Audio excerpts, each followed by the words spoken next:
प्रकृति भी कभी कभी कैसे बंटवारे कर देती है।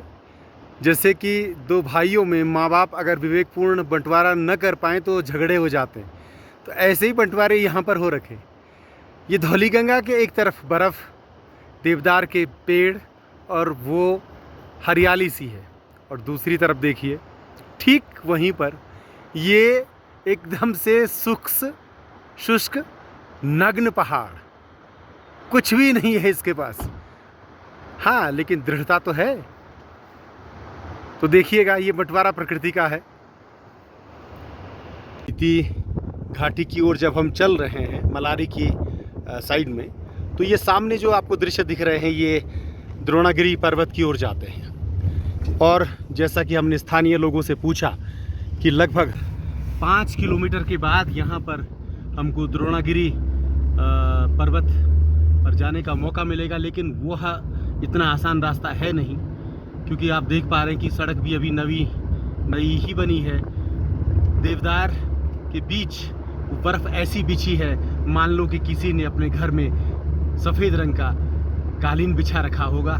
बड़ा शानदार नज़ारा। और दूसरी बात कि द्रोणागिरी हमारे लिए केवल प्राकृतिक रूप से ही नहीं, बल्कि हमारी अस्मिता के लिए, हमारी धार्मिक विश्वास के लिए और हमारे जीवन के लिए, क्योंकि ये हमारे राम की कहानी से जुड़ा है। तो इस पर्वत के, इस क्षेत्र के, इस घाटी के आप भी दर्शन कीजिएगा। जय सीताराम जी महाराज। खूबसूरत रास्तों के साथ ये समस्या होती है कि वो मंजिल तक देर तक पहुंचाते हैं, रोक लेते हैं खुद के पास। और ऐसा ही इस रास्ते ने भी हमारे साथ कर लिया है।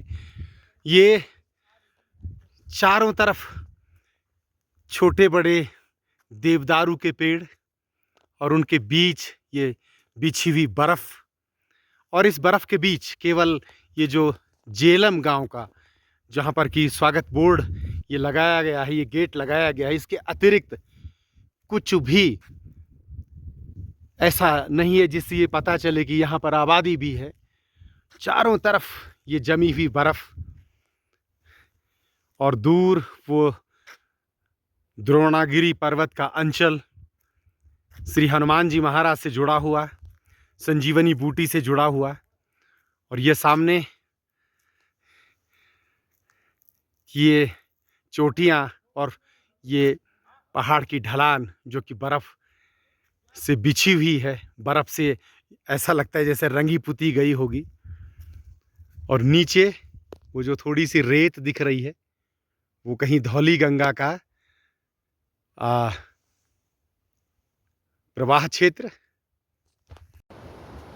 और साथियों, आपने सड़क की कई प्रकार से डामरीकरण देखी होगी, कहीं पर कोलतार से किया होगा, कहीं पर सीमेंट की देखी होगी, लेकिन ये जो सड़क जा रही है इसको पूरी तरह से बर्फ़ के द्वारा ढका गया है, और वो भी ये काम प्रकृति ने किया है।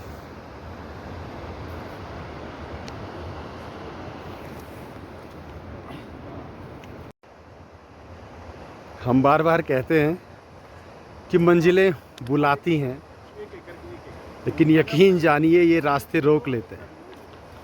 ये पुल, जिसको कि भारतीय जो सड़क सीमा सड़क संगठन है वो बना रहा होगा, ये पुल, उसके नीचे की ये नदी, आसपास बिछी है बर्फ़ और ऊपर वो चोटी।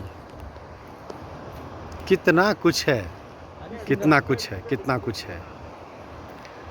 और ये घुमक्कड़